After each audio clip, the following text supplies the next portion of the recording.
इस लेक्चर में हम डिस्कस करें गवर्नर के बारे में।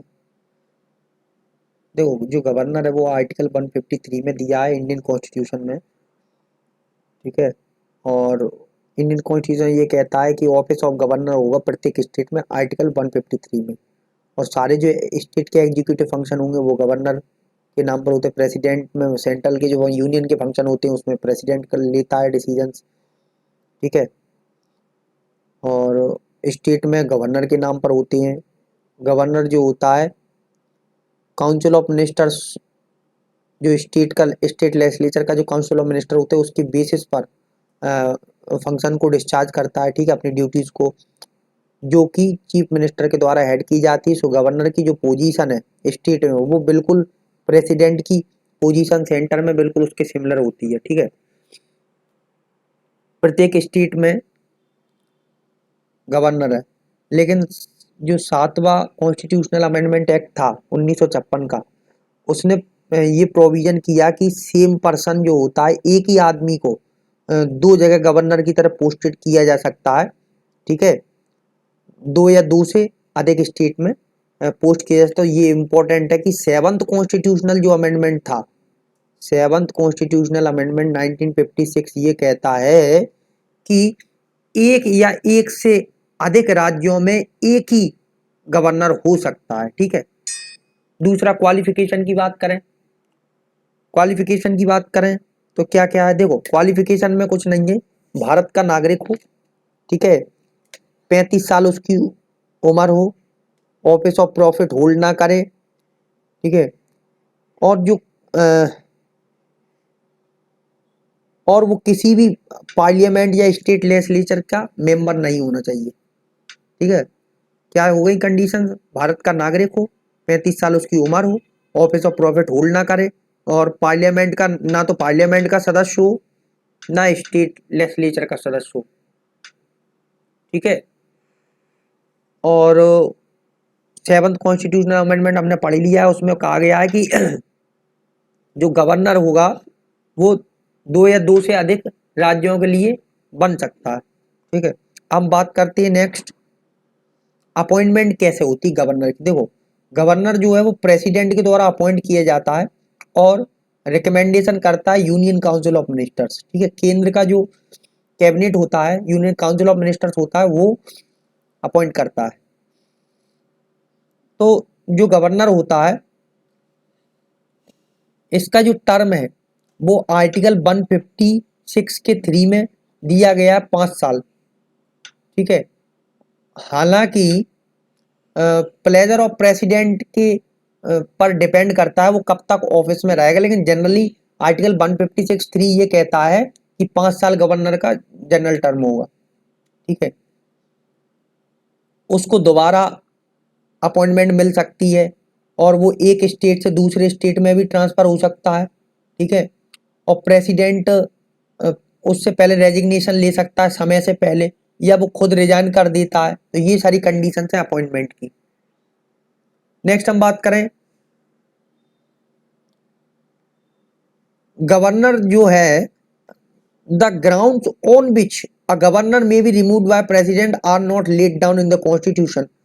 बताया नहीं गया है कि किस बेसिस पर जो गवर्नर होगा वो हटाया जाएगा प्रेसिडेंट के द्वारा। इसीलिए तो कहा गया है कि वो प्लेजर ऑफ द प्रेसिडेंट रहता है गवर्नर, लेकिन जनरल उसमें प्रिस्क्राइब दिया है 156 के 3 में कि 5 साल उसका टाइम होगा, रीअपॉइंटमेंट उसकी हो सकती है, वो कभी भी रिजाइन कर सकता है, या प्रेसिडेंट उसको रेजिग्नेशन उससे ले सकता है या मांग सकता है।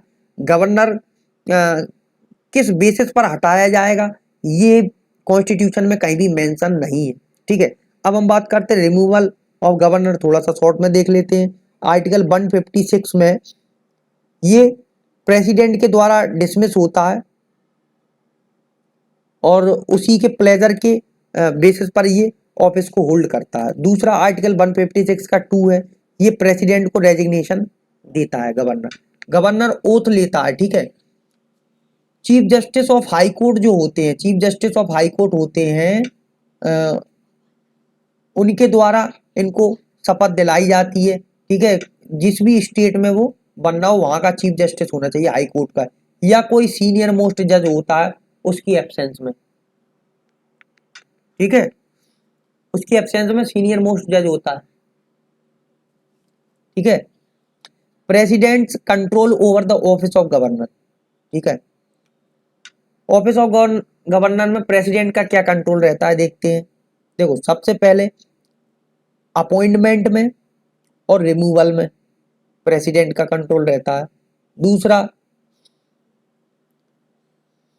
जो बिल होते हैं प्रेसिडेंट के लिए रिजर्व किए जाते हैं, प्रेसिडेंट की कंसिडरेशन के लिए, या प्रायर अप्रूवल चाहिए किसी में प्रेसिडेंट, तो उस केस में भी, या प्रेसिडेंट में confirm on a governor function in any contingency not provided in the constitution. Article 160, article 160 ये कहता है कि कुछ इमरजेंसी में या कंटिजेंसी में प्रेसिडेंट गवर्नर को ऐसे फंक्शन दे सकता है जो कहीं भी मेंशन नहीं है संविधान में।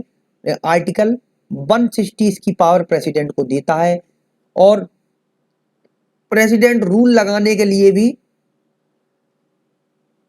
प्रेसिडेंट का कंट्रोल होता है ऑफिस ऑफ गवर्नर का। अब हम देखते हैं कि फंक्शन, ठीक है, function and power and function of the governor देख लेते हैं। Power exercise on aid and advice of council of minister and his council of minister. देखो aid and advice of chief minister and council of minister, ठीक है, ये हो जाएगा। दूसरा डिस्क्रिशनरी पावर, तो सीएम और उसकी काउंसिल ऑफ मिनिस्टर की मदद से कौन कौन सी पावर होती है, जैसे एग्जीक्यूटिव अपॉइंटमेंट जो है, ऑर्डिनेंस पावर है, या रूल ऑफ बिजनेस बनाने हैं, फ्रेम करना है, या मिनिस्ट्री का एलोकेशन करना है, या वेरियस लेजिस्लेटिव फंक्शन करना है। तो ये सारी जो पावर्स हैं ये काउंसिल और सीएम की मदद से ये पावर एक्सरसाइज करता है। डिस्क्रिशनरी पावर क्या है, देखो प्रेसिडेंट के लिए ये बिल्स रिजर्व करता है, ठीक है। अगर कॉन्स्टिट्यूशनल मशीनरी किसी स्टेट में फेल हो रही, मतलब संविधान के अनुसार कहीं स्टेट में या राज्य में काम नहीं चल रहा है, ठीक है, प्रोसेस नहीं हो रही, तो ये रिपोर्ट करता है प्रेसिडेंट को। दूसरा, ये यूनियन टेरिटरी के एडमिनिस्ट्रेटर की तरह भी काम करता है, as an administration of a union territory, ये भी डिस्क्रिशनरी पावर है। शेड्यूल जो 6 है वो भी इसकी डिस्क्रिशनरी पावर है। चीफ मिनिस्टर का जो अपॉइंटमेंट है या गवर्नमेंट का जो डिसमिसल है ये भी इसकी डिस्क्रिशनरी पावर है, ठीक है। अब हम बात करते हैं executive power of the governor. तो इसमें सारी हम चीजें देखेंगे कि एग्जीक्यूटिव पावर भी दी है, इसमें लेजिस्लेटिव पावर भी दी है, जुडिशियल पावर्स दी है, या इम्यूनिटी भी देख लेते हैं। एग्जीक्यूटिव पावर, देखो पहली पावर क्या हो गई कि वो चीफ मिनिस्टर से पूछ सकता है, he can ask the chief minister to submit any matter for consideration of council of ministers on which any minister has taken a decision which the council did not consider, ठीक है। मतलब council ने किसी decision को consider नहीं किया है, ठीक है, तो वो चीफ मिनिस्टर से पूछ सकता है, ठीक है। दूसरी बात है कि ये convenient transaction business of the state के लिए भी ये रूल्स बनाता है। इस केस में क्या होता है कि जो मिनिस्ट्रीज का एलोकेशन होता है इसमें गवर्नर, ये भी एग्जीक्यूटिव फंक्शन होता है, ठीक है। He can seek any information regarding administration of the state from the chief minister. मुख्यमंत्री से पूछ सकता है कि जो एडमिनिस्ट्रेशन चल रहा है उसके बारे में पूछे, स्टेट में जो भी प्रशासन चल रहा है उसके बारे में वो जानकारी ले सकता है। और जो यूनिवर्सिटीज होती है स्टेट की उसका वो चांसलर होता है और वाइस चांसलर को गवर्नर ही अपॉइंट करता है। चौथा फंक्शन क्या है वो प्रेसिडेंट को रिकमेंड कर सकता है कि आप किसी भी स्टेट में जिसका वो गवर्नर है वहां पर आप प्रेसिडेंट रूल लगा दो, और अगर वहां पर कॉन्स्टिट्यूएंट जो असेंबली है कॉन्स्टिट्यूशन के अकॉर्डिंग काम नहीं हो रहा है तो वहां पर वो रिकमेंड कर सकता है। नेक्स्ट फंक्शन क्या है कि वो सीएम को अपॉइंट करता है और काउंसिल ऑफ मिनिस्टर को उनकी रिकमेंडेशन पर अपॉइंट करता है। फोर्थ क्या हो जाएगा, ट्राइबल वेलफेयर मिनिस्टर होते हैं छत्तीसगढ़ हो गया, झारखंड हो गया, मध्य प्रदेश हो गया, उड़ीसा हो गया। छत्तीसगढ़, झारखंड, मध्य प्रदेश और उड़ीसा। छत्तीसगढ़, झारखंड, मध्य प्रदेश, उड़ीसा, यहाँ के जो ट्राइबल वेलफेयर मिनिस्टर हैं उनकी अपॉइंटमेंट करता है। ठीक है।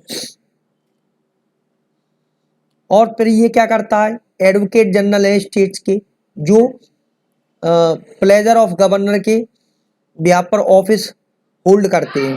ठीक है। Appoints a state election commissioner who can be removed like अ जज ऑफ हाई कोर्ट। ठीक है। स्टेट इलेक्शन कमिश्नर को ये अपॉइंट करता है, जो जज ऑफ हाई कोर्ट की तरह रिमूव होता है।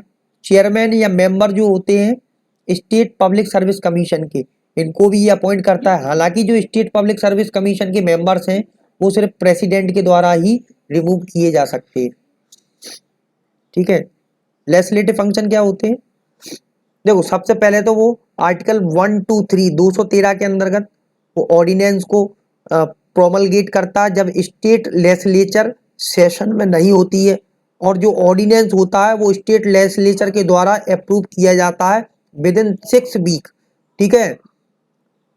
इट्स रीअसेंबली, जब भी स्टेट लेजिस्लेचर रीअसेंबली होता है, ठीक है, सेशन में नहीं था और फिर सेशन स्टार्ट हो गया, तो 6 वीक के अंदर उसको ये पास कराना पड़ता है और ऑर्डिनेंस को पास करना पड़ता है। ठीक है। 213 में ऑर्डिनेंस जो करेगा वो लेजिस्लेटिव पावर होती है।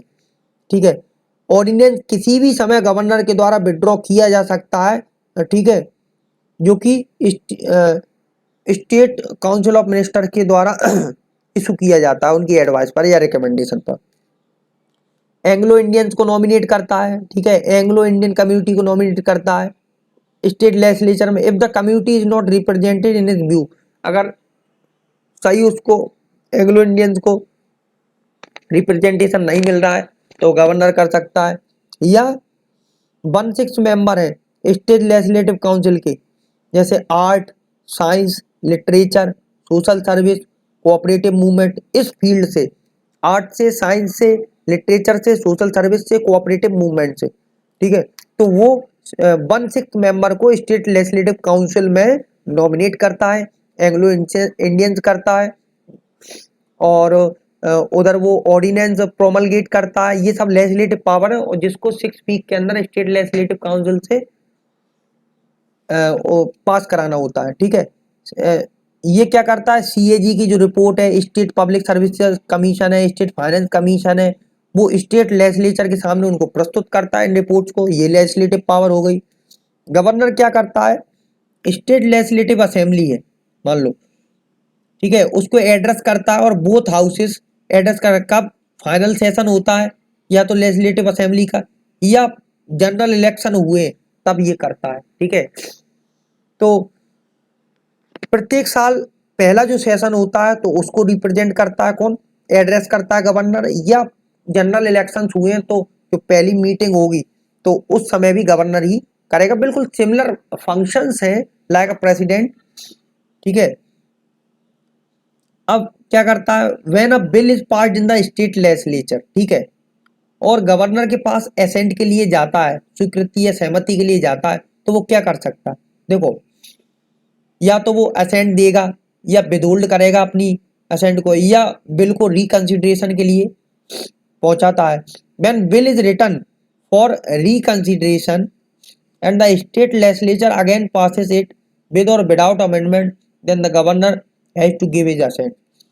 ही में reserve the bill for the president, ये इसके पास एक एक्स्ट्रा पावर होती है, प्रेसिडेंट के लिए रिजर्व कर सकता है। अगर वो हाई कोर्ट को अफेक्ट कर रहा है, उसकी पावर्स को अफेक्ट कर रहा है, तो वो बिल रिजर्व कर सकता है प्रेसिडेंट के लिए फॉर उसकी प्रेसिडेंट की कंसिडरेशन के लिए। गवर्नर क्या करता है, सम्मन करता है, प्रोरोग करता है और हाउस को डिसॉल्व कर सकता है, स्टेट लेजिस्लेटिव असेंबली को, लेकिन काउंसिल को नहीं करता। वो परमानेंट हाउस होता है लाइक राज्यसभा, जहां पर भी है काउंसिल।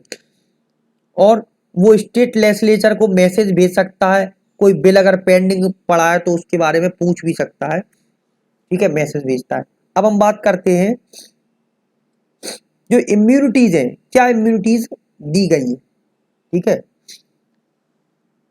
कभी भी क्रिमिनल प्रोसीडिंग गवर्नर के खिलाफ नहीं इनिशिएट हो सकती हैं। जब भी वो ऑफिस या उसका टर्म चल रहा है तो उस समय क्रिमिनल प्रोसीडिंग उसके अगेंस्ट नहीं हो सकती। हाँ, हालांकि जो सिविल प्रोसीडिंग्स हैं वो इनिशिएट हो सकती हैं, लेकिन 2 महीने का पहले उसको नोटिस देना पड़ेगा। तो क्या हमने देखा कि क्रिमिनल प्रोसीडिंग्स नहीं हो सकती हैं जब भी वो टर्म उसका चल रहा है, लेकिन सिविल प्रोसीडिंग हो सकती हैं, लेकिन 2 महीने का पहले उसको रिकमेंडेशन प्रायर नोटिस देना पड़ेगा। और उसको अरेस्ट नहीं किया जा सकता, ठीक है, जब वो ऑफिस में मतलब अपना जो कार्यकाल पर है, और वो किसी भी कोर्ट के प्रति आंसरेबल नहीं है जो भी उसने ड्यूटीज की है। अब हम बात कर लेते हैं जुडिशियल पावर्स क्या होती है। ठीक है, जुडिशियल पावर्स में हम देख लेते हैं। देखो, प्रेसिडेंट क्या करता है, कंसल्ट करता है गवर्नर से। ठीक है, president consult the governor of the concern state while appointed जजेस ऑफ हाई कोर्ट। प्रेसिडेंट हमेशा हाई कोर्ट के जो जज होते हैं उनसे कंसल्ट करता है। जब भी किसी गवर्नर से कंसल्ट करता है, हाई कोर्ट के जज जब भी अपॉइंट किए जाते तो गवर्नर से कंसल्ट करता है प्रेसिडेंट। गवर्नर क्या कर सकता है, पार्डन कर सकता है, कम्यूट करता है, रेस्पाइट करता है, रिमिट करता है और सस्पेंड करता है। ठीक है, इन सब वर्ड्स को मैंने ऊपर डिफाइन किया है प्रेसिडेंट की जुडिशियल पावर्स में, तो वहां आप देख लेना। ठीक है, he remit commute the sentence of any office of any person convicted of any offense under any law related to matter to which the executive power of state। जहां तक एग्जीक्यूटिव पावर स्टेट्स की जाती है वहां तक ये कर सकता है। ठीक है, पार्डन जैसे मैंने बताया था बिल्कुल माफ कर देना। ठीक है, और पार्डन था, कम्यूट था, रेस्पाइट था, रिमिट था, आप ऊपर देख लेना इसको। There is a difference between the pardon granted by the president under article 72 by the governor under article 161। The president an exclusive power to demand pardon in the case of death sentence और sentence inflicted by court martial. The governor has no such power. सिर्फ एक difference, जो major difference है कि court martial अगर हुआ है तो उस केस में सिर्फ प्रेसिडेंट माफ कर सकता है, लेकिन कोर्ट मार्शल के केस में गवर्नर के पास अथॉरिटी नहीं होती है। तो पार्डनिंग पावर किसमें हो गई, 72 में हो गई प्रेसिडेंट की, 161 में हो गई गवर्नर की। और जो डिस्ट्रिक्ट के जज होते हैं, डिस्ट्रिक्ट कोर्ट के जो जज होते हैं उनको गवर्नर अपॉइंट करता है हाई कोर्ट के जज से कंसल्ट कर कर। ठीक है, और जुडिशियल सर्विस जो होती है अदर देन डिस्ट्रिक्ट जज को छोड़कर, जो जुडिशियल सर्विस के जो पर्सन होते हैं उसको ये गवर्नर अपॉइंट करता है after consulting with the state public service commission और high court. State public service commission और हाई कोर्ट से कंसल्ट कर कर ये अपॉइंट करता है जुडिशियल जो सर्विस के जो पर्सन होते हैं उनको, लेकिन सिर्फ डिस्ट्रिक्ट जज को छोड़कर। ठीक है, डिस्ट्रिक्ट जज को हाई कोर्ट से कंसल्ट कर कर करता है। ठीक है, डिस्क्रिशनरी पावर क्या है, ये वीटो कर सकता है बिल्स के ऊपर। हंग असेंबली में स्टेट लेजिस्लेटिव डेडलॉक आ गया है या कोई इमरजेंसी आ गई है, मशीनरी काम नहीं कर रही है अकॉर्डिंग टू द कॉन्स्टिट्यूशन, तो उस केस में हंग असेंबली उसको बोलते हैं। He can reserve the bill for the president consideration proposal of the president rule under article 356। ठीक है, नेक्स्ट में हम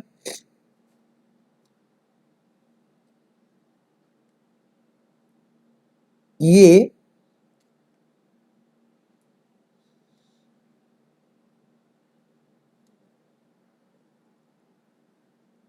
यहाँ पर गवर्नर होता है समाप्त। नेक्स्ट टॉपिक हम बात करेंगे उसमें चीफ मिनिस्टर्स के बारे में, चीफ मिनिस्टर और काउंसिल ऑफ